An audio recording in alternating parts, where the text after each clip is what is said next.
Bonjour, aujourd'hui je suis avec le professeur Tran Baoui, ancien chef de service ORL de l'hôpital Lariboisière à Paris et président honoraire de l'Académie nationale de médecine. Nous allons aborder ensemble le sujet de l'audition et du son. Bonjour professeur. Bonjour. Professeur, nous savons tous que nos oreilles nous servent à entendre les sons, mais pouvez-vous tout d'abord nous expliquer ce qu'est exactement qu'un son? Alors un son, quelle qu'en soit la nature, c'est d'abord une vibration des molécules d'air. Que cette vibration soit produite par mes cordes vocales ou par celle d'un piano ou d'un violon par exemple. Et ces molécules mises en vibration vont exciter de proche en proche les molécules d'air voisines, un peu comme dans les jeux de boules si vous voulez. Et donc au total, il y a ce qu'on appelle un transfert d'énergie sonore sans transfert de matière. C'est un peu comme quand vous jetez un galet sur une mare et que les vaguelettes se propagent de façon centrifuge.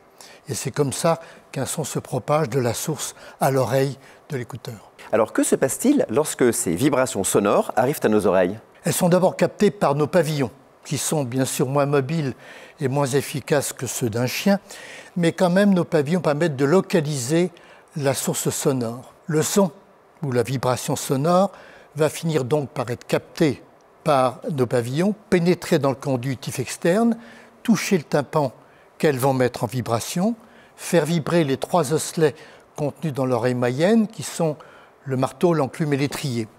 Et ce dernier osselet va s'enfoncer comme un piston à l'intérieur de l'oreille interne, et ceci à la fréquence même du son incident. C'est-à-dire que si jamais vous avez un son aigu, eh bien ce piston va vibrer avec une fréquence extrême. Si c'est un son grave, il va vibrer de façon beaucoup plus lente. Merci beaucoup professeur pour ces explications éclairantes.